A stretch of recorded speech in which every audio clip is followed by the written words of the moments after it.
ಪ್ರತಿಷ್ಠಿತ ಬಸ್ ಸ್ಟ್ಯಾಂಡ್ಗೆ ರಾಣಿ ಚೆನ್ನಮ್ಮಜಿ ಹೆಸರಿಟ್ಟಿದ್ದಾರೆ. ರಾಜ ಗಂಭೀರವಾಗಿರತಕ್ಕಂತ ರಾಣಿ ಚೆನ್ನಮ್ಮಜಿಯ ಮೂರ್ತಿಯನ್ನು ಕುರಿಸಿದ್ದಾರೆ. ಕಂಡ ಹಾಲು ಮತ ಖುಷಿ ಪಡ್ತದ. ಅದೇ ರಾಣಿ ಚೆನ್ನಮ್ಮಜಿಯ ಬಲಗೈ ಬಂಟ. ಅದೇ ರಾಣಿ ಚೆನ್ನಮ್ಮಜಿಗೋಸ್ಕರವಾಗಿ ತನ್ನ ಪ್ರಾಣವನ್ನು ಪಣಕ್ಕಿಟ್ಟಿರುವ ರಾಯಣ್ಣ.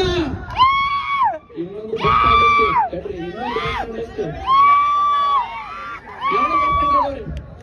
ಒಂದು ರಾಣಿ ಚೆನ್ನಮ್ಮಜಿ ಬಸ್ ಸ್ಟ್ಯಾಂಡ್, ಇನ್ನೊಂದು ಹೊಸ ಬಸ್ ಸ್ಟ್ಯಾಂಡ್. ಈ ಕಾರ್ಯಕ್ರಮ ಏನು ಸಂದೇಶ ಕೊಟ್ಟದಂದ್ರ ಬರುವಂತ ದಿನಮಾನದೊಳಗ ಆ ಹೊಸ ಬಸ್ ಸ್ಟ್ಯಾಂಡ್ಗೆ ಕ್ರಾಂತಿವೀರ ಸಂಗೊಳ್ಳಿ ರಾಯಣ್ಣ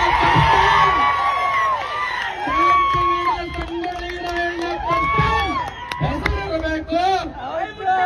ರಾಜ್ಯ ಗಂಭೀರವಾಗಿ ರಾಯಣ್ಣನ ಮೂರ್ತಿ ಹೆಂಗ್ ನಿಂತೈತಲ್ಲ ಅಂತ ಮೂರ್ತಿ ಅಲ್ಲಿರಬೇಕು.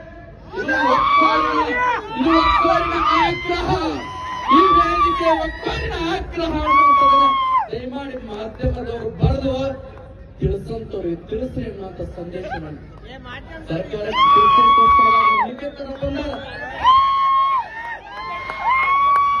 ನೋಡ್ರಿ ಎಷ್ಟು ಖುಷಿ ಅನ್ತದ. ನಮ್ಗೆ ನೆನಪಾ ಇರ್ಲಿಲ್ಲ. ನಮ್ ನಿಖಿತನವರು ಅದ ಇಲಾಖೆದವರು ಅದಕ್ಕೆ ಅಧ್ಯಕ್ಷ ಮಾಡಿದ್ದಾರೆ.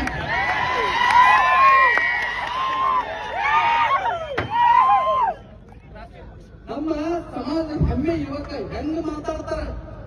ಅವ್ರ ಮಾತುಗಳ ಕೇಳಿದ್ರೆ AK-47 ಗನ್ ಶೂಟ್ ಈ ರಾಜ್ಯದ ಮುಖ್ಯಸ್ಥರಿಗೆ ತಿಳಿಸುವಂತ ಕೆಲಸ ನಿಮ್ಮ ಮೂಲಕ ಆಗ್ತದ. ಹಾಗೆ ಆಗ್ತದೆ ವಿಶ್ವಾಸ.